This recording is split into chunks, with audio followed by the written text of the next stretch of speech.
जय जय दाता आनंद साईं, जय जय दाता आनंद साईं।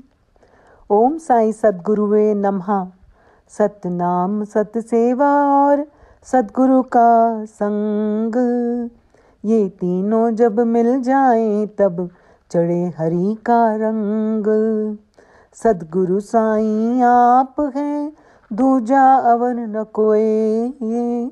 सद्गुरु साईं जब मिले पार उतारा होए, पार उतारा होए। ओम श्री साईनाथाय नमः। श्री साईं गीता श्लोक नंबर 3634।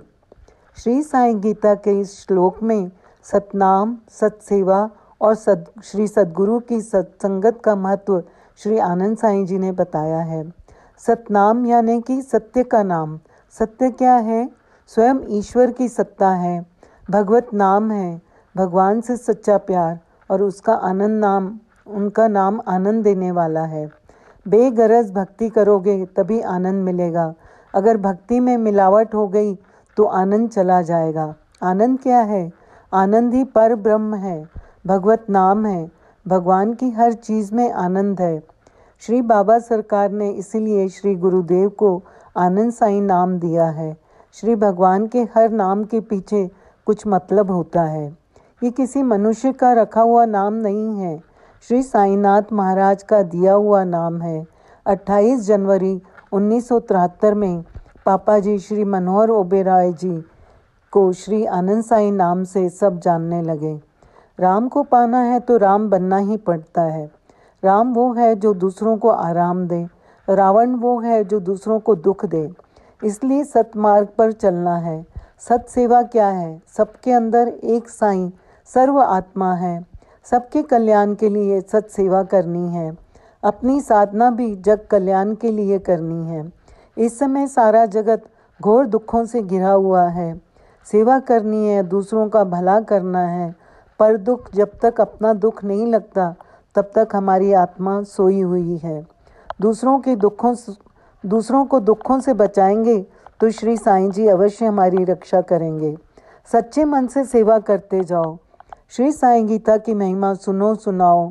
अपनी आत्मा को शांत करना है, दूसरों की आत्मा को शांत करना है तो श्री साईं गीता जैसी कोई चीज़ नहीं है। दूसरा, विष्णु सहस्त्र नाम का पारायण करना चाहिए। जो अपने हित के लिए जीता है वो डूब जाता है, और जो दूसरों के हित के लिए जीता है वो श्री साईं सरकार की दया को पाता है। सच्चे मन से सत सेवा में लग जाओ, तुम्हारा भला अपने आप हो जाएगा। और तीसरा, सतगुरु का संग है। श्री सतगुरु की संगत से ही सतनाम और सत सेवा मिलती है। और जब ये तीनों मिल जाते हैं तो जीव पर हरि का रंग चढ़ जाता है। सतगुरु और कोई नहीं, हमारे साईं सरकार हैं। जब वे मिल जाए तो जीव इस भव से पार हो जाता है। आज आपको अपना एक अनुभव सुनाती हूँ। श्री गुरु चरणों का जब सानिध्य मिला तब 2 प्रकार की दुनिया का अनुभव मिला। पहले एक बाहरी मायावी दुनिया का, उसके बाद दूसरा अंतरंग रूपी दरबार का। बहुत बदलाव आया मुझ में, जमीन आसमान का। उन्होंने अपनी पहचान कराने के लिए बहुत से अनुभव दिए। 1993 के करीब सकल ब्रह्मांड मालिक बाबा साईंनाथ की चरण पादुकाएं जब शिरडी से आई तब यहाँ नागपुर में काफ़ी बड़ा उत्सव हुआ। सब समझ रहे थे कि श्री बाबा बूटी को दिया हुआ वचन पूरा कर रहे हैं। लेकिन यदि कोई हमसे पूछता तो हम बताते कि हम लोगों की दिलों की हालत क्या है।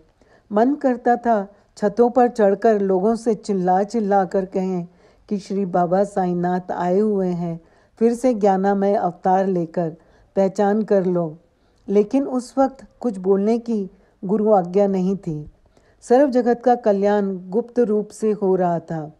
आज लाखों जीव श्री साईं गीता, जो गुरु माता का रूप है, श्री अमृत सागर पढ़ पढ़ कर अमृत पी रहे हैं। अमृत सागर साक्षात माँ का प्रकट रूप है।